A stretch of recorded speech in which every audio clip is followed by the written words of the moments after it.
सुधांशु जी, पहला सवाल आपसे। 380 सीटों पर चुनाव हो चुके हैं और आप लोगों ने यह दावा कर दिया है कि 270 सीटें हासिल कर ली हैं भारतीय जनता पार्टी ने, मोदी जी को पूर्ण बहुमत मिल गया है। इस दावे का आधार क्या है? देखिए, गृह मंत्री अमित शाह जी ने बहुत साफ कहा है, हमारी पार्टी का अपना असेसमेंट है और उसके आधार पर दावा है। और देखिए, हमारे दावे हमेशा लोगों को जल्दी समझ में नहीं आते हैं। जब 2014 था, हमने कहा 272 पार करेंगे, कितने लोग मानते थे? 272 पार किया। 2019 में कोई सर्वे दिखाइए जो हमें 270 भी दे रहा हो, हमने कहा 300 पार करेंगे, 300 पार किया। बंगाल में हमारी 2 सीटें थीं, अमित शाह जी राष्ट्रीय अध्यक्ष, उन्होंने कहा 20 आएंगी। जब उन्होंने प्रेस कॉन्फ्रेंस में बोला था, लोग कटाक्ष भरी मुस्कान से मुस्कुरा रहे थे, 18 आई। तो जो कहा है वो संकल्प करके दिखाते हैं इस आधार के ऊपर। लेकिन सुप्रिया जी, आपके नेता राहुल गांधी ने 150 सीटों में सिमटा दिया भारतीय जनता पार्टी को। 140 सीटें अखिलेश यादव देते हुए नजर आ रहे हैं। ममता दीदी ने कहा कि 190 से 200 सीटें। आपका मैं एक पोस्ट देख रहा था, आपने कहा 4 जून बीजेपी 0। ये कुछ ज्यादा नहीं हो गया? आप सबको मेरा नमस्कार। 400 पार का जो नारा था वो आप लोग गलत समझ लिए। 400 पार का नारा पेट्रोल के लिए था, आप सीट के लिए समझ लिए। 1000 पार करा दिया गैस, डीजल को पहुंचा दिया 90, तो जनता ने भी मन बना लिया है। और असलियत यह है कि 4 चरण के मतदान के बाद एक चीज शीशे की तरह साफ है कि 4 जून को ना भारतीय जनता पार्टी की सरकार बनेगी, ना मोदी जी प्रधानमंत्री बनेंगे। और मैं बताती हूं क्यों। 400 पार का ये जो नारा था, ये बीजेपी के किसी भी व्यक्ति से कैमरा ऑफ करके पूछिएगा, वो आपको बताएगा जबरदस्त बैकफायर किया। क्योंकि लोगों को संविधान को खत्म करने की जो साजिश थी वो समझ में आ गई। लोगों को समझ में आ गया कि ये आरक्षण खत्म करेंगे, लोगों को समझ में आ गया ये अभिव्यक्ति की आजादी खत्म करेंगे। तो जनता उठ खड़ी हुई और 4 चरण के बाद ये साफ है कि मोदी जी की सरकार नहीं बन रही है। और आप लोगों एक बड़ा फैशनेबल सवाल पूछते हैं, अरे आप लोग जबरदस्ती संविधान को खतरे में बताते हैं। 48 घंटे पहले बरेली में, उत्तर प्रदेश में ही बरेली है, वहां पर एक दलित चौकीदार था वीरेंद्र कुमार। उसको रामपाल और वीर बहादुर, 2 होमगार्ड जो तहसीलदार के सुरक्षा कर्मी थे, उन लोगों ने बेरहमी से पीटा। और पीटते वक्त गाली देकर कहा कि अनाज लोगे भाजपा का और वोट दोगे किसी और को। तो एक दलित को जब आप वोट देने का भी अधिकार नहीं देंगे, तो वो आपकी ऐसी सिट्टी पिट्टी गुम कर रहे हैं कि इन लोगों को पता है पैरों के नीचे से जमीन खिसक चुकी है। 150 पार होने के लाले पड़े। अब मोदी जी भी अपने मंच से 400 की बात नहीं करते हैं, क्योंकि खामियाजा 4 चरण के बाद भुगत चुके हैं। तो ये इसी से आप लोगों ने ये अंदाजा लगा लिया कि 400 पार का क्योंकि नारा दे रहे हैं, इसलिए ये आएंगे तो संविधान बदल देंगे, आरक्षण खत्म कर देंगे, वोटिंग राइट्स छीन लेंगे, तानाशाही आ जाएगी।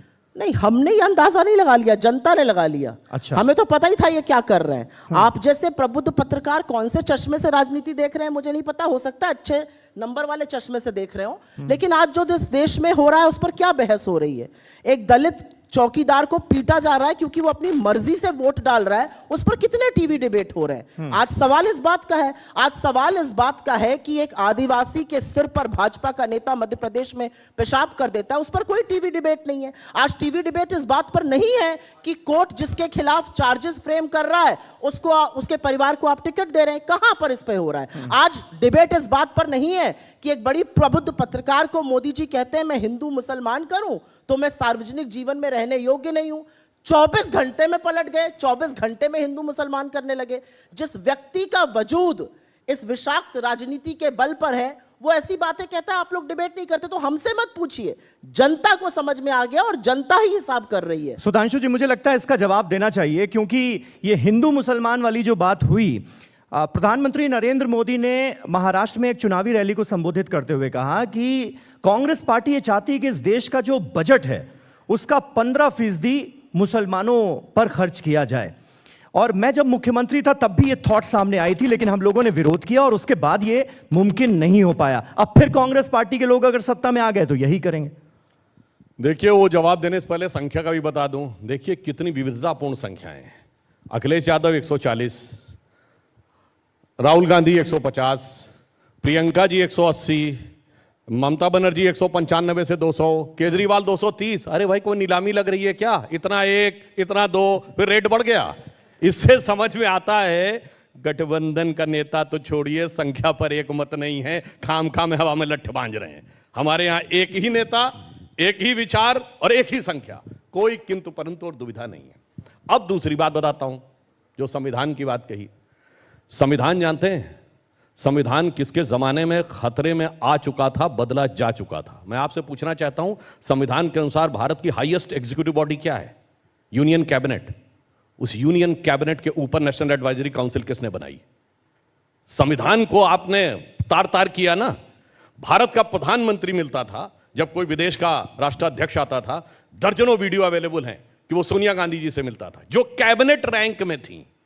सोचिए, भारत के संविधान में के अनुसार सर्वोच्च संस्था कैबिनेट द्वारा पारित प्रस्ताव को तार तार करके फाड़ के फेंक दिया गया। यह भारत के संविधान के साथ था। डॉक्टर अंबेडकर ने कहा था कि कभी धार्मिक आधार पर आरक्षण नहीं होगा, तो बाकायदा, अब उस पॉइंट पे भी आ रहा हूं, सच्चर कमेटी की रिकमेंडेशन में, रंगनाथ कमेटी की रिकमेंडेशन में यह रिकमेंडेशन की गई और यह कहा गया कि मुसलमानों को आरक्षण दिया जाएगा। और आज की पीढ़ी को न याद हो तो मैं बताना चाहता हूं, इस देश में एक ऐसा संविधान संशोधन भी हुआ था, 42वां संविधान संशोधन। जानते कितने आर्टिकल बदले गए थे? 40 आर्टिकल में अमेंडमेंट, 14 आर्टिकल नए जोड़ दिए गए, 2 नए पार्ट जोड़ दिए गए, एक शेड्यूल चेंज कर दिया गया, preamble of the constitution change कर दिया गया, 20% कॉन्स्टिट्यूशन बदल दिया गया। संविधान की उद्देशिका, वो प्रीएम्बल जिसे भारत की आत्मा कहा था, संविधान की आत्मा, वो बदल दिया गया। तो कहे नहीं, कर चुके हैं। इसलिए सबको पता है संविधान की रक्षा किसने नहीं, की। आपने 42वें संविधान संशोधन की बात की, कॉन्स्टिट्यूशन ऑफ इंदिरा भी उस वक्त कहकर उसकी आलोचना की गई, लेकिन तरक्की न्यूज के साथ बने रहने के लिए आपका धन्यवाद।